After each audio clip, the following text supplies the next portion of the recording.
think it's a very good control pass. One reason I like it a lot is you'll see it kind of gives me a couple options, so it's really hard to defend because I can go two different directions. Okay, so we're gonna go ahead and start out. Lift your head right here. With understanding this one, so there are basically two kinds of passes. Ones where we stay down and ones where we stay up. You need to be good at both. Both have their pluses and minuses. The advantage of standing up is it's harder for him to submit me.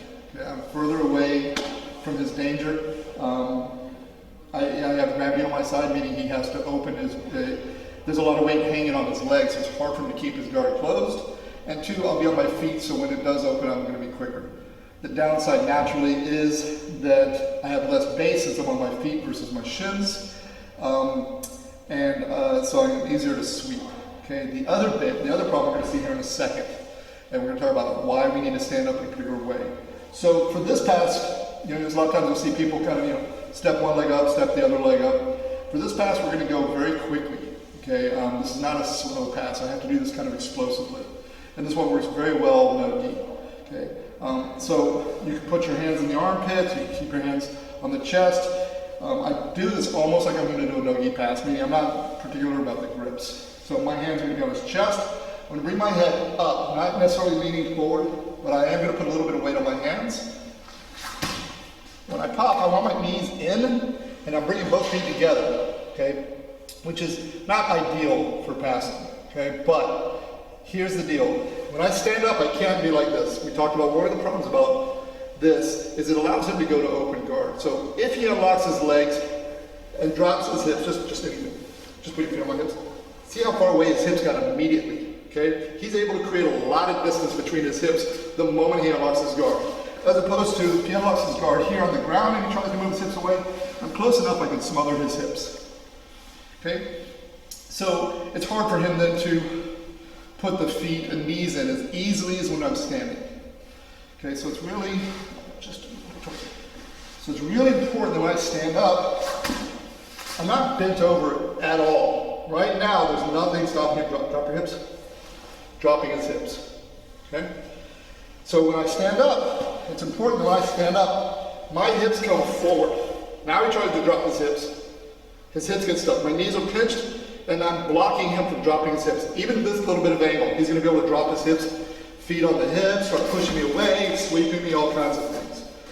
So when I stand up, it's not this, not this. It's almost with my hips forward a little bit. And my knees are pinched, locking his hips.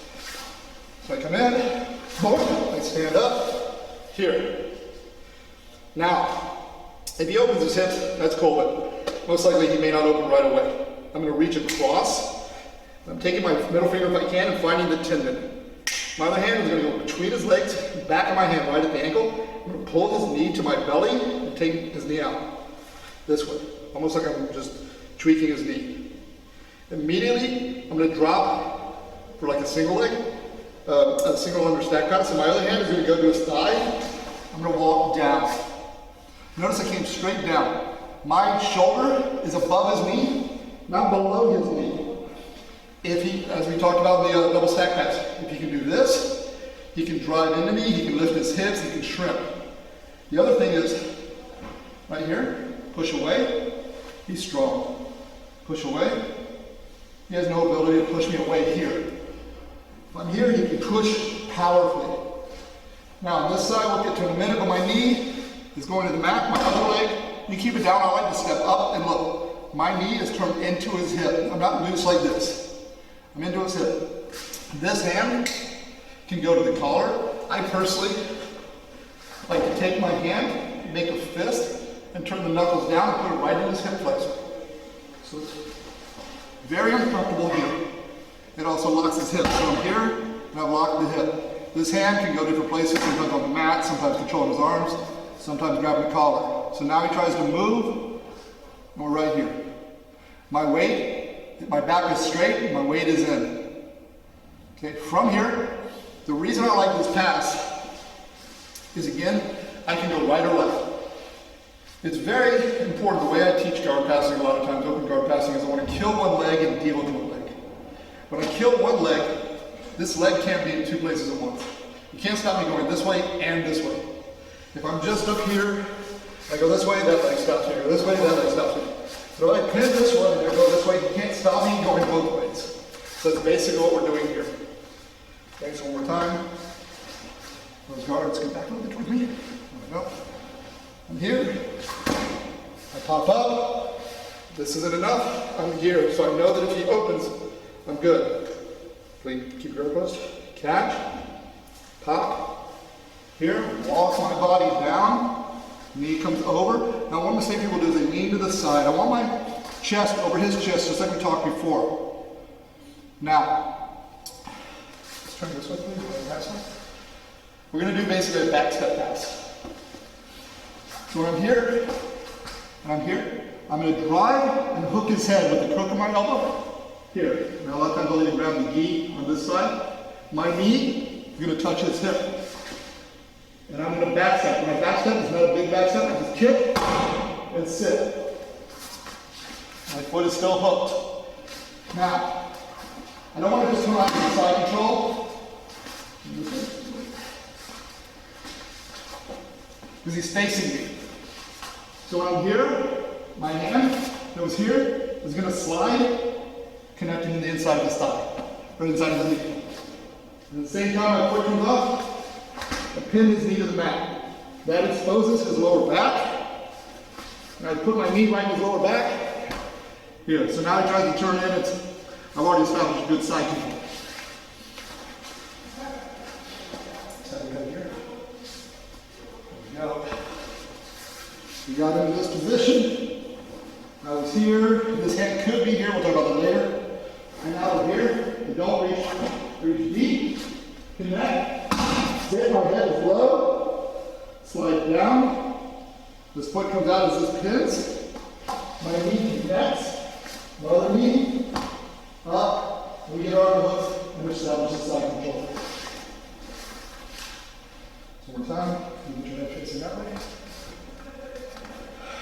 We're here, I'm here, I pop up, I go all the way up. Here, in, pull, walk down, roll, in, out, head low.